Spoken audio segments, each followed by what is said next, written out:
Is there a separation of church and state in this country? That's an interesting question that has been debated a great deal. But what I'm going to say to you is, It's not that interesting of a question. I mean, the answer is rather simple, actually. All right, this is an important story because it is uniquely egregious. I want to precisely debunk why Republicans need to get the hell out of education and why they've spent decades intentionally trying to erode educational standards and erode the barriers between church and state. Republicans want to take children, the children of America, during their most formative years and essentially brainwash them to believe whatever given religion they want, to believe that science is liberal gobbledygook. I mean, the whole point of school, or the whole point of college, is to be introduced to a diverse amount of viewpoints, and then you learn how to weigh these viewpoints in a rational way, and hopefully you come out better for it all. But we're now learning that new Oklahoma curriculum requires students to learn about 2020 election fraud conspiracies. And I want to play this clip of James Tallarico grilling Texas Republicans, because this isn't Oklahoma. This is a different story. This is not the Oklahoma story, but it relates back to the Oklahoma election fraud conspiracy story, as Republicans are trying to take impressionable children during their most formative years and not give them the diverse amount of viewpoints that they need to make up their mind. And you know, Trump has done a lot of egregious things, from attacks on minorities, economic destruction, allowing Russia to take more land. But from a personal point of view, and I know a lot of people feel this way, the lies about the 2020 election and the aftermath were like uniquely harmful, in my opinion. Like, that was painful for me. Of course, so are tariffs. I'm not trying to like undervalue that. But when you begin to make up widespread lies as the president of the United States, and then 4 years later, these lies are being taught in schools, it's honestly disheartening, but that's why we're about to double down. Yesterday, I was going to make my usual 4 or 5 videos, and I thought, you know what? Let's make 8 videos. Let's double down. Let's push back harder. I am motivated to spread the truth at a time when things are grim. Okay, all of that being said, let's start with this clip of James Tallarico. All that I ask from you guys is to make sure you drop a like. A lot of people keep saying, Adam, I've been watching you for months, but I didn't realize I never even subscribed. So make sure you do, and let's check this out right here. Is there a separation of church and state in this country? that's an interesting question that has been debated a great deal. But what I'm going to say to you is I'm going to quote some of our earliest forefathers. Do you think that our forefathers... I want to give you a chance to talk, but I also just want to make sure that I'm getting an answer to my question. Is there a separation of church and state? Did that first Congress, that earliest Congress, when they authorized the production of a complete King James Bible, was that a separation of church and state? I'm just asking you a simple question. I think I've answered it. Do you know who coined the term separation of church and state? Who is that? I believe it was Jefferson. Okay, so she's trying to cite, like, what was it, our forefathers or something. She's trying to cite people from the past, yet only specific people. Thomas Jefferson. Yes. Yeah. Thomas Jefferson in that letter was referring to the First Amendment of the Constitution, the Establishment Clause and the Free Exercise Clause, which clearly create a separation of church and state. I have some scholars here that can better answer your specific questions, and I am not that person. You don't need to be a scholar. Wait, why are you sitting there? You don't need to be a scholar. You're the one advocating for putting the 10 Commandments in every classroom. You don't even know what the First Amendment says.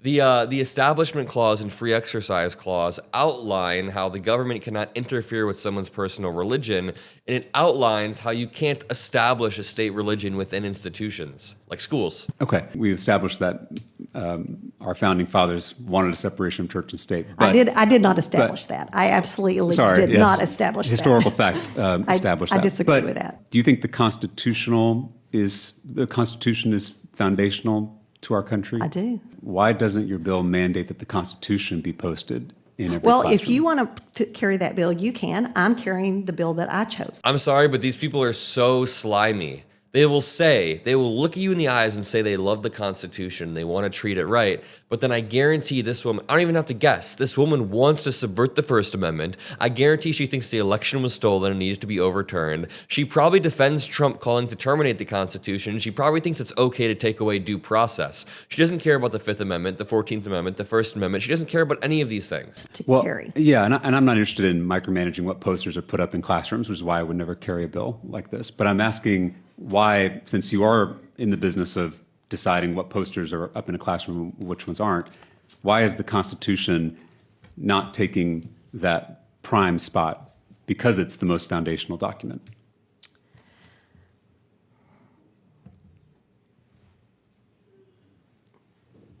I'm so tired. I'm just. That's okay. in I know. a brain fog, and Let me it's move not on. that. Let me move on. Yeah, I'm just. I'll move I'm on. trying to. Yes. I mean, okay, listen. Brain fog is something that happens to all of us. That's fine. I've experienced brain fog over the past few weeks. That's not what this is. This is a woman intentionally trying to, again, erode educational standards, erode the barrier between church and state, make our country less smart, therefore less healthy, therefore less safe. This woman is actually ruining our country. So I'm sorry, I don't care about your brain fog in this very moment. But this brings me on to the main story because, again, I find this one, everything Trump does is egregious, but this one is terrible. The new standards are, quote, the most unapologetically conservative, pro-America social studies standard in the nation, according to State Superintendent Ryan Walters. I'm sorry, but if Oklahoma as a state, if people in Oklahoma are going to be taught en masse that the 2020 election was stolen, that is deeply un-American. And I'm sorry to anybody in Oklahoma that is watching this video that you have to deal with this stuff. I truly do feel for you. And I'm not talking about you when I say that this state needs to get its shit together. I'm talking about the people that voted for this, obviously. But listen, in the new school year, thousands of Oklahoma students will be required to learn about 2020 election fraud conspiracy theories as a part of a new curriculum developed by the state's most controversial superintendent. And let me download this new thing, because I actually went through this with my team a few weeks back. And when you look this up, I remember this, when you look this up, you can see how they're covering the administrations. So they talk about Obama. Then they talk about Trump. And when they talk about the Trump administration, this is what they teach. The Trump tax cuts, the child tax credit. They're going to teach the economy only prior to the COVID-19 pandemic. The NAFTA and USMCA trade deals, the successful avoidance of new wars, identify the source of the COVID-19 pandemic from a Chinese lab, and then identify discrepancies in the 2020 election results. Okay, how do they describe Joe Biden? This says, describe the challenges and accomplishments of Joe Biden. It's two things. It says, one, examine the United States-Mexico border crisis and the effects of the admin. Two, describe foreign policies exemplified by the United States' withdrawal from Afghanistan. You guys see the clear partisanship here, right? I think it's important that we break down what the actual document says, as we just did, because that gives us the core, the source document. This says, under the state's new curriculum, high school students will be taught to, quote, identify discrepancies in 2020 election results by looking at graphs and other information, including the sudden halting of ballot counting in select cities in key battleground states, the security risks of mail-in ballots. None of this even happened. The thing is, every single election fraud conspiracy theory that was floated was subsequently taken to a court and debunked. None of this even happened. The 60 court cases Trump lost. There's an example of this footage of someone pulling a ballot box from under a table.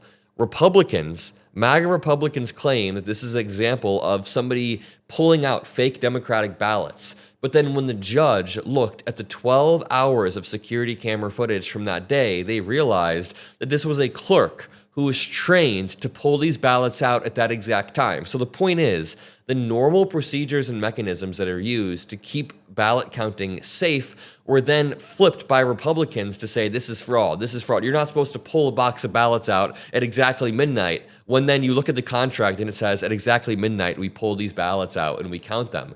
It's just all a complete mess. But to continue, while it's not necessarily unreasonable to want students to learn about the dispute of the 2020 election, this is true, the framing of the actual lessons make it clear that teachers are meant to shed doubt on the veracity of the election. Now, of course, there's a responsible way to teach about the 2020 election. You should teach about Trump and the rise of his authoritarian tendencies so we can't repeat them. You should teach students that Trump is a liar, how to identify these malignant narcissist leaders, how to identify when a leader is lying to you. You should use the 2020 election as a good example on critical thinking. There should be a whole course where you go through and debunk all of the election fraud lies online, and it teaches students how to critically think about this. Of course, that would be a fine course, but that is not what's happening. They are teaching propaganda. And the thing is, then they flip it and say that we're teaching propaganda. Quote, the purpose of the standard is simple. We want students to think for themselves, not be spoon-fed left-wing propaganda.